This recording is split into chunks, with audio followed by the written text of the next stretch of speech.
I'm Tanisha, and I'm part of the product team at Quest Alliance. I have here with me Sunil, who's our data scientist, and we have Steven, who heads the product team.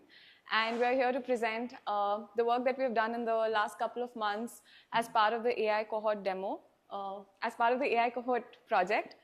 Yeah. Before we begin, I will not be talking about the products and programs that Quest Alliance works on in the school to work continuum. Just in the interest of time, we can probably meet offline and have a discussion on that. I'll dive right into the product that we've worked on in the last few months. So before going into the solution, I'd just like to take a step back and talk about the problem statement that we were working with. And the problem statement is essentially the missing middle in learning. Most of us present here, and even the presentation by Avanti fellows, most of us present here are aware that in the current skilling and education ecosystem, there exists structural and systemic limitations, such as overcrowded classrooms, the student-teacher ratio, lack of access to information, lack of personalized guidance and mentoring, and specifically when it comes to employability skills and career-related topics, right? And this is where learners experience lack of clarity, there is uncertainty, there is this sense of not having enough support. And this is essentially what we define as the missing middle. It is the gap between the formal, structured classroom instruction and where learning actually occurs. And where learning actually occurs are these moments where learners are engaging in reflection, in decision-making, also asking questions, clarifications, and applying their learning in everyday lives. And this is the space where Ask Abhi is designed to come in and support the learners with. It is essentially an AI-powered learning assist that is meant to provide on-demand support to learners in these moments of learning, or in these moments of learning where they experience this gap.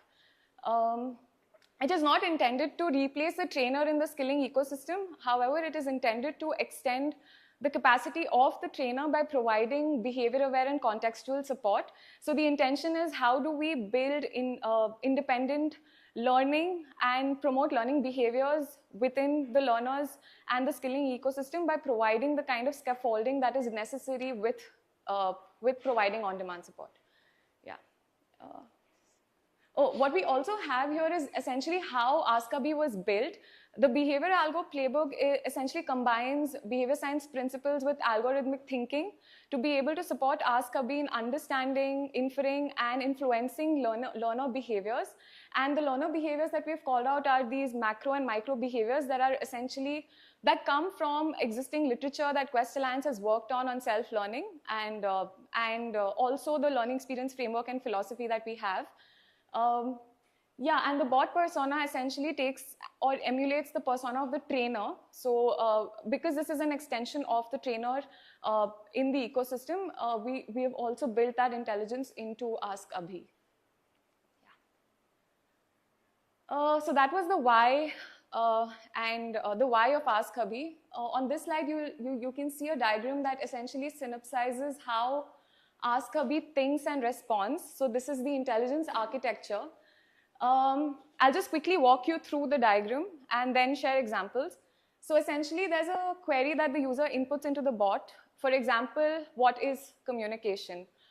And what the system does, the first level of, so there are three intelligence layers. There's a behavior classifier, there's a query complexity layer, and then there's the learning ability and the nudge layer.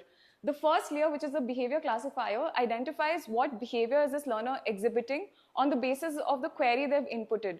So for example, if I say, what is communication skills, if I ask that to the bot, it's potentially going to classify me as curiosity as the macro behavior and open inquiry as the micro behaviors. We have a list of micro behaviors, not getting into that in the interest of time, but it will essentially do that and assign a score to the query. Once this is done, the next layer of intelligence comes in, where the system is identifying the depth of the cognitive depth of the query. And the system is doing this using Bloom's taxonomy's bag of verbs.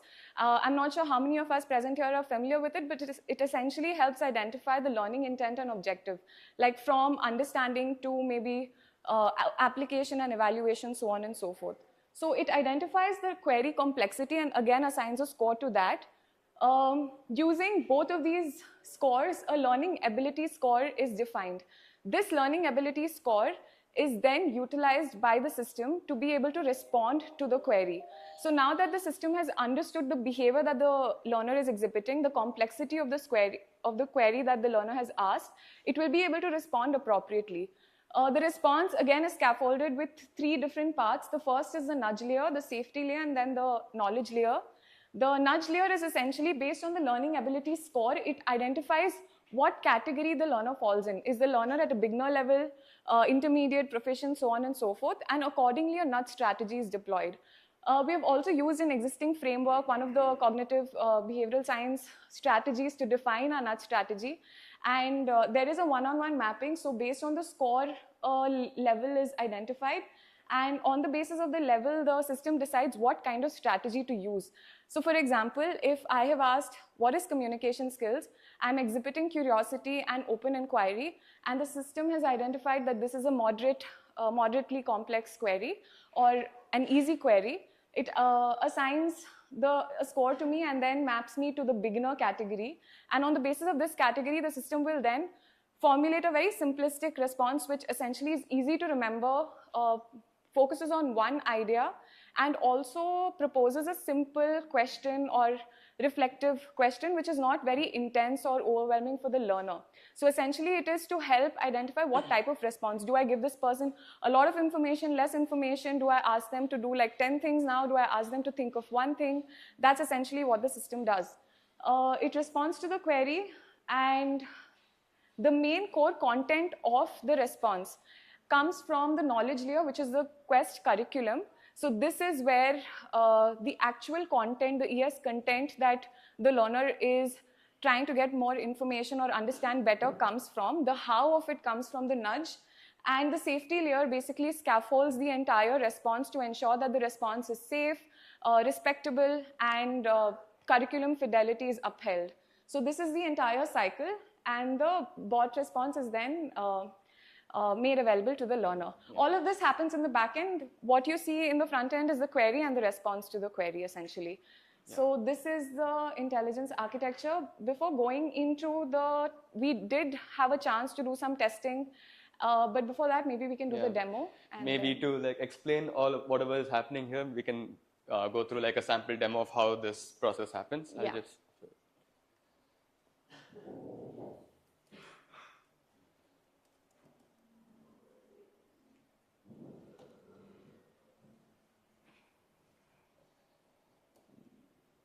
Okay, so this is just a basic Streamlit UI interface, and going into the tech stack of it, it's built on Streamlit for UI, and then there's Postgres DB for backend, and for observability and tracing, there is Langfuse which is used, where you can observe the cost of your LLM and then maybe also see the responses and use it for fine-tuning at a later point.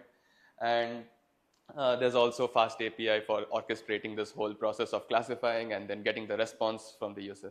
So take, for example, I'm a learner right now, and I want to learn how to improve my communication skills better, as I feel I'm quite weak at it right now. So I come onto Ask-a-Bee and I ask this question. How do I improve my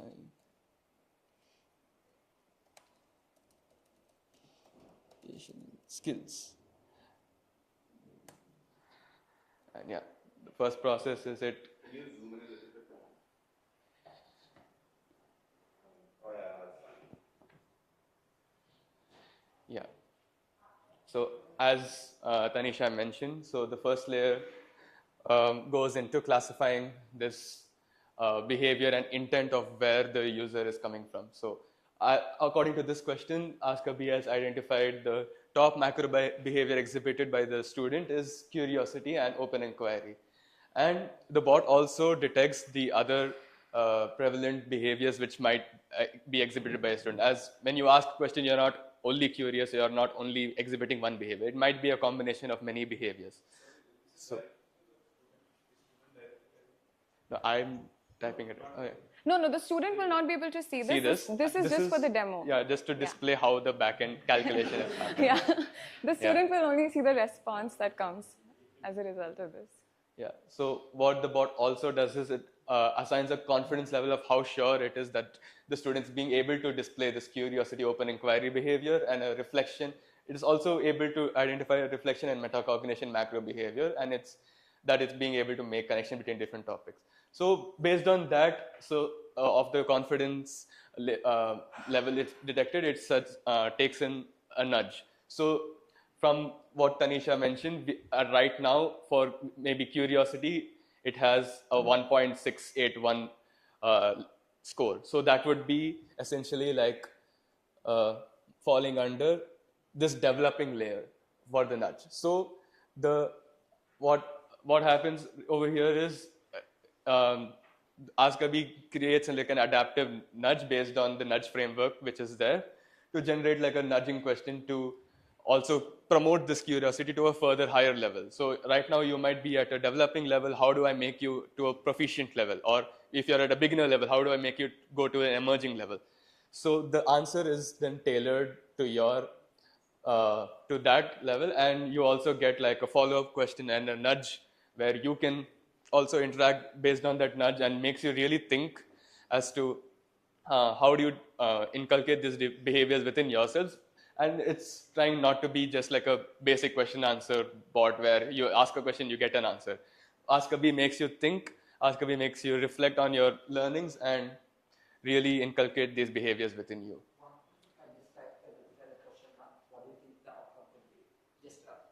Sorry? We can just try it.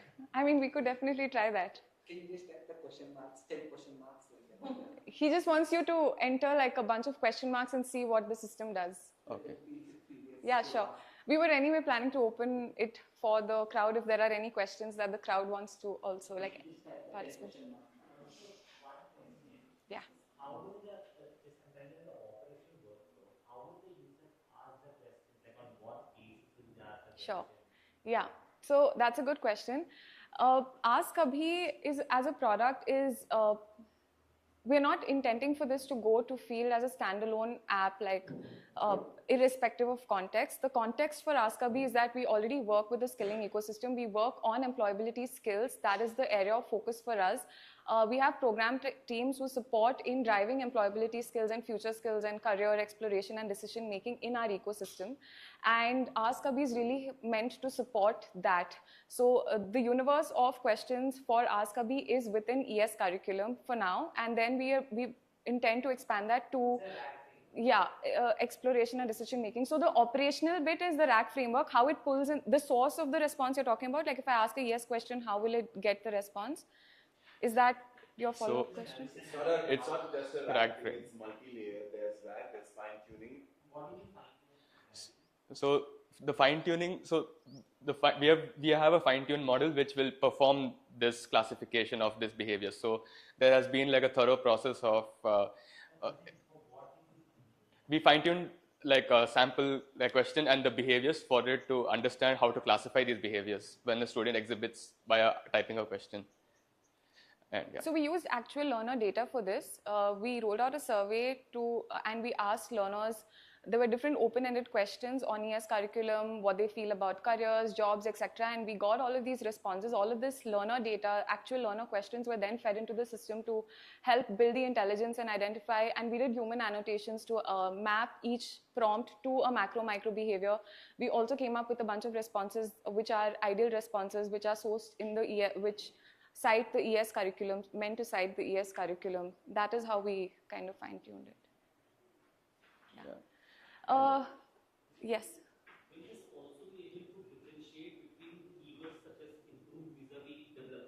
Yes. Because when the domain of curiosity overall Yes. might change. Yes. Yes. That is in fact the ultimate goal for us. It is that we identify the current learner level or the current cognitive ability. So Bloom's taxonomy actually precisely does that.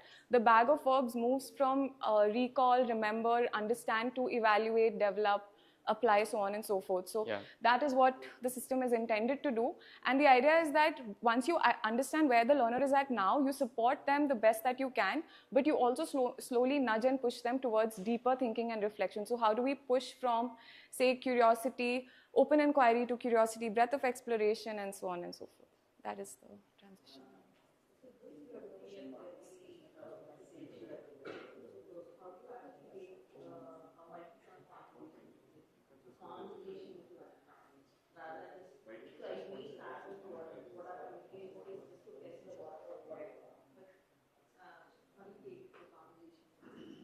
Yeah, so every conversation is basically helping build the intelligence of what this learner needs, what is the learner intent, what is the learner behavior, what is the context, right? So we are also building the user profile and persona as the learner is engaging with the product. So the first question answer will maybe classify this person as falling under a certain category under curiosity and reflection, right? Maybe the next question will move this up. So the score will change. That the learning ability score that we spoke about in the intelligence architecture, that constantly changes with every question that the learner asks. And the system adapts to, and the system's understanding of the learner also adapts continuously as the learner uses the system. So that's how the conversation progresses. So these scores essentially for each student is being stored in the backend, and it is fetched for every turn, like rolled up data of each student is being fetched, so that the bot also has context as to where the student is right now with terms of these scores. And from there, the learner can continue his or her interaction and go up the levels of our theta categories.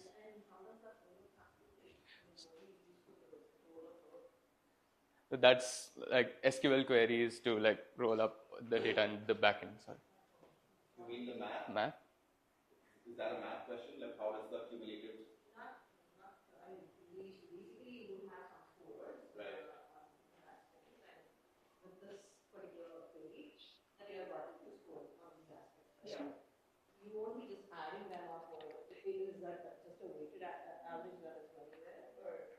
No, it's not. It's not just a weighted average. I mean, I think it's the interpretation of what that number means, right?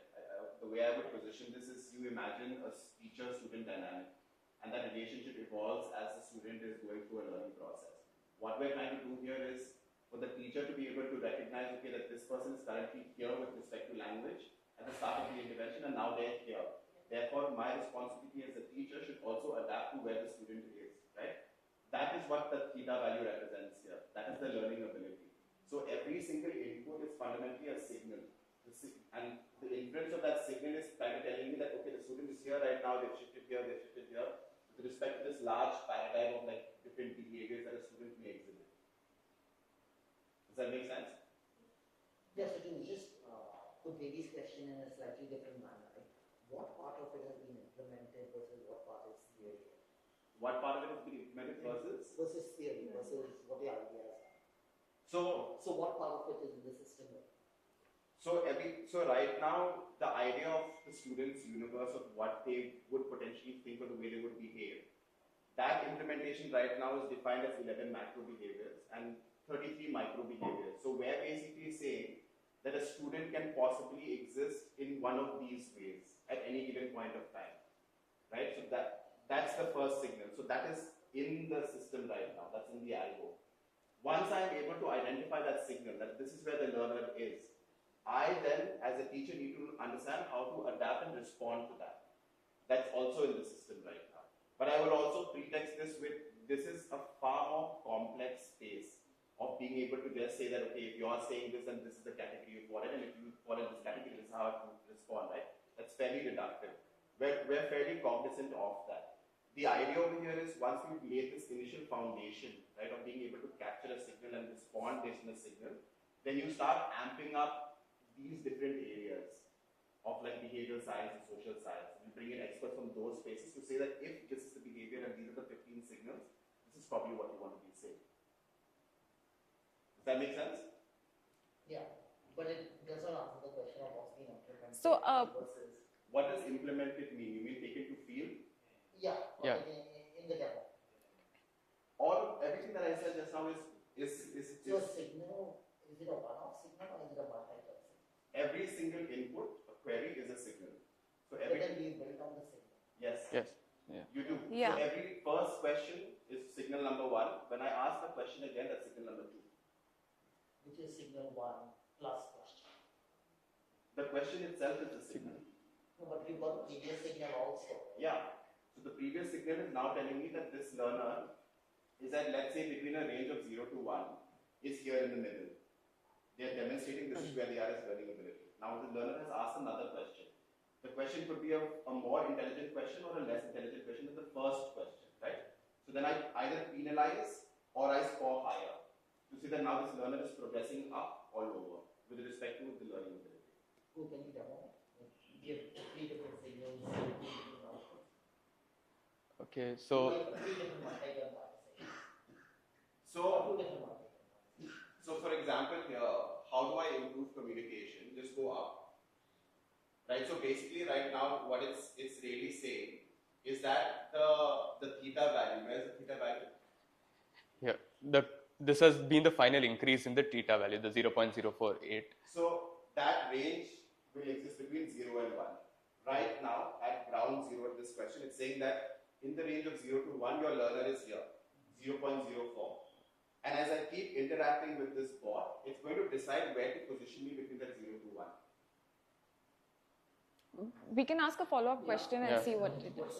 And we can ask a more like higher ability order question. Okay, so suppose, let's say that I have learned something in my class right now when I'm interacting with the trainer, and I want to apply that in my daily life. So say I've learned about time management in my class. So I may be asking a question like, I've learned time management in my class today. How do I implement that in my daily life? Let's say that.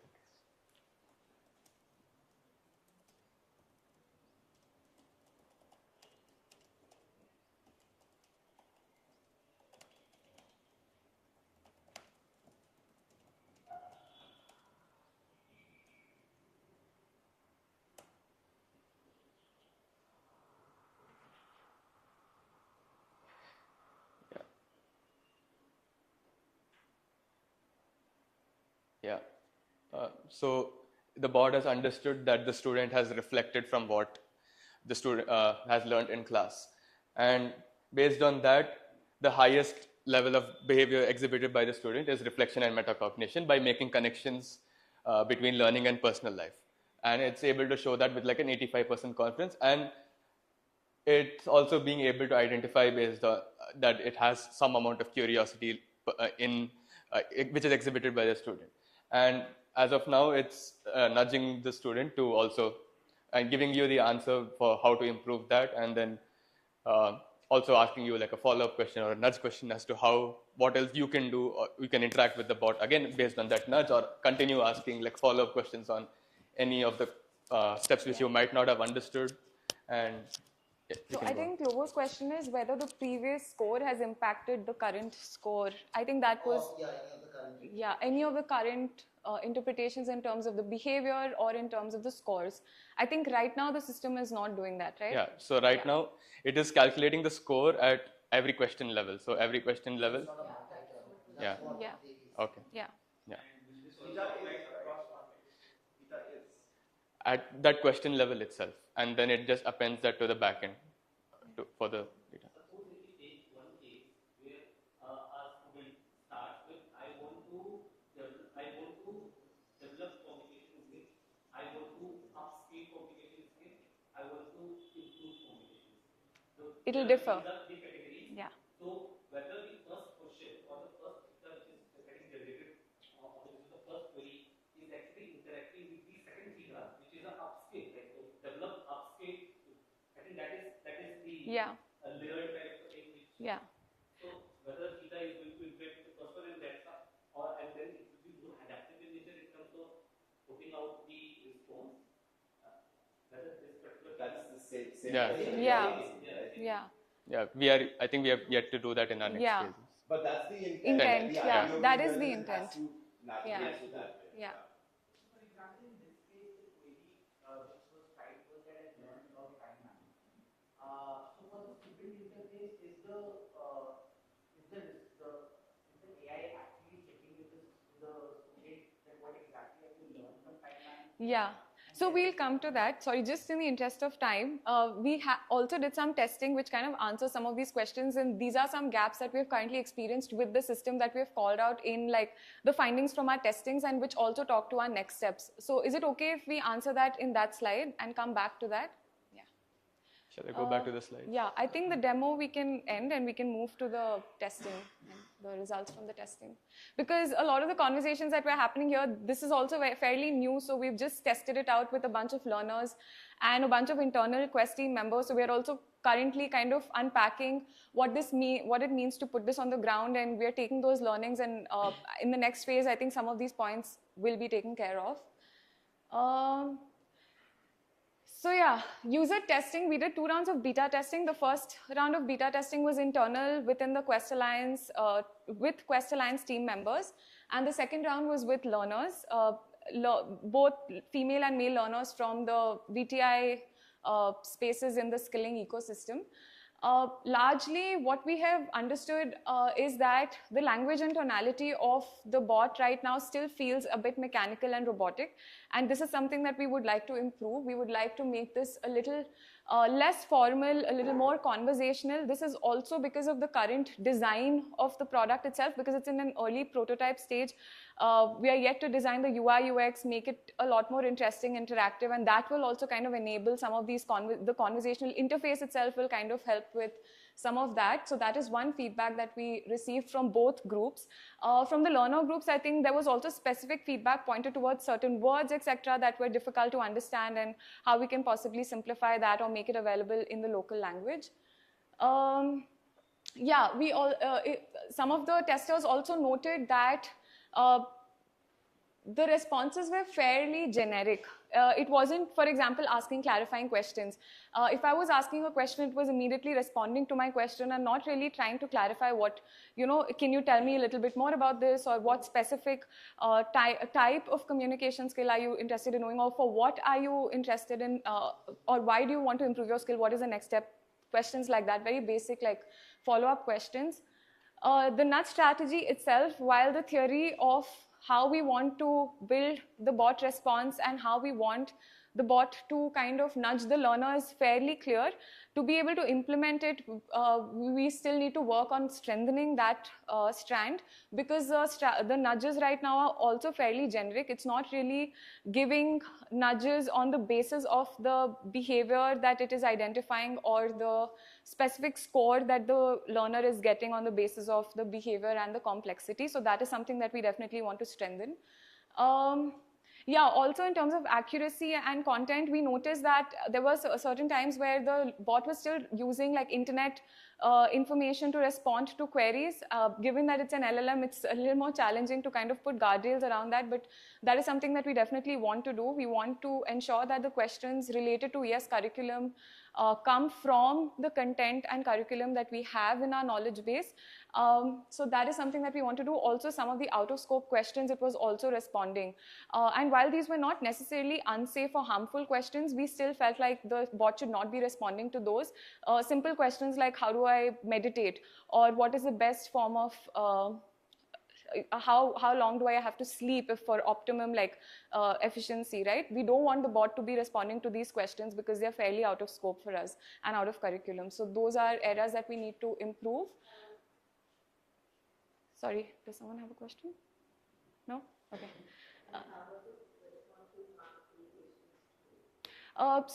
If there are outright harmful questions around bullying, suicide, etc., then right now we have a standard response on the basis of the guardrail principles that we have, that I'm not equipped to respond to you with this. I would request for you to reach out to we bring the human in the loop back into the process. But if there are these gray areas, right, where it's not necessarily a harmful question, but it's also not in scope or in curriculum for us. So we also want to build guardrails around those generic questions.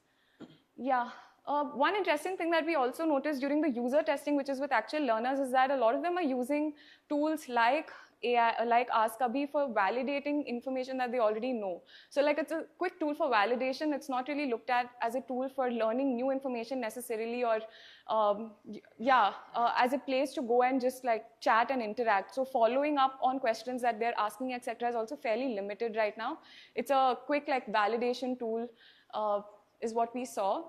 And also learners did ask questions like, well, how is this different from Ask Abhi, which makes us think that there is also a need to kind of then design this in a way that that clarity or distinction is made known or available to the learner, which is also part of our next steps.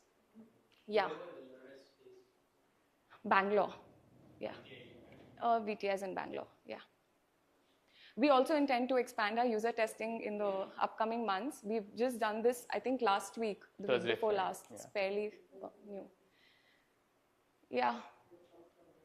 I think there's also this other issue wherein, because learners are already exposed to so many existing AI tools like GPT, Gemini, and they're all using it quite extensively, there is this mindset that I already know what this tool does, like how, being open to what else this could possibly mean for me in terms of learning is fairly challenging, because one learner, when I asked this learner, okay, so what do you think you like best about this? And this learner spoke about how it's very cool because you can ask it anything, you can share pictures and ask them to share more information on the pictures. But we don't have an upload feature at all. It wasn't part of the prototype, which makes me think that they're actually thinking of existing tools that they've used. So my follow-up question was, where else have you asked these kind of questions? Where do you upload pictures? And they said, yeah, on GPT, we can upload a picture and ask. So they have this existing information and understanding of what products like this do, right? So it's, we'll have to think of how we kind of take this to the learners and how do we kind of package it in a way they understand it's beyond Q&A. So yeah. Are we good on time? Yeah, this is the last slide. Can I just cover this? Okay.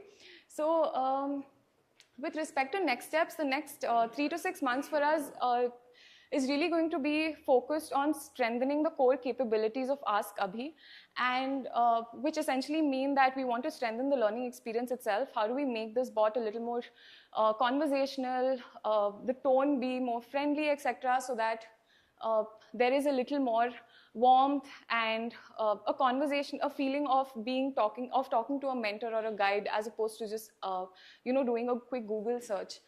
Improving the behavior classification, strengthening the RAG and the RAI guardrails, to ensure that there is curriculum-aligned contextual responses that are being provided. In terms of, so that is one area that we want to focus on. The other area that we want to focus on is, because we're also building for scale, we're building a responsible AI tool for scale. We want to ensure that whatever we're building, the measurements of that, how we measure, what we measure, etc., is defined very clearly. What is our success criteria for a pilot even? We want to be able to define that. Run evaluations to ensure that usability, comprehension, learning outcomes, etc., when we take it to larger segments, are all intact. So we want to be doing that. Ask Abhi is not intended, as mentioned, as a standalone product. So we also need to start work around how this is going to integrate into the existing learning experience product that we have, the learner journey and the workflows, etc., and how can Ask Abhi, the experience of using Ask Abhi be made more seamless. So that is something that we need to do. The last area that we want to focus on is how do we really not look at this as a single use case of just a chatbot, right? How do we look at Gen AI as a capability that we want to build within our ecosystem, and how do we actually use Ask Abhi to also extend our existing modules? So for example, the learning experience product, the product that we have, the current learning experience is fairly, I wouldn't say outdated, but it's video-based interactive content, and right now we are seeing that a lot of our learners are moving towards conversational interfaces, prefer that more, right? So how can we use AI to do that? How can we also use AI to build adaptive learning and more intelligence learning systems? So I think that is something that we're thinking about. And lastly, how can Ask Abhi also be made public or open source so that it can also contribute to the larger ecosystem and find a potential fit in the ecosystem for Ask Abhi? So yeah, I think the next steps are largely strengthen the intelligence layer, strengthen the experience for Ask Abhi, and also see potential ecosystem fit for the product. I think that's it.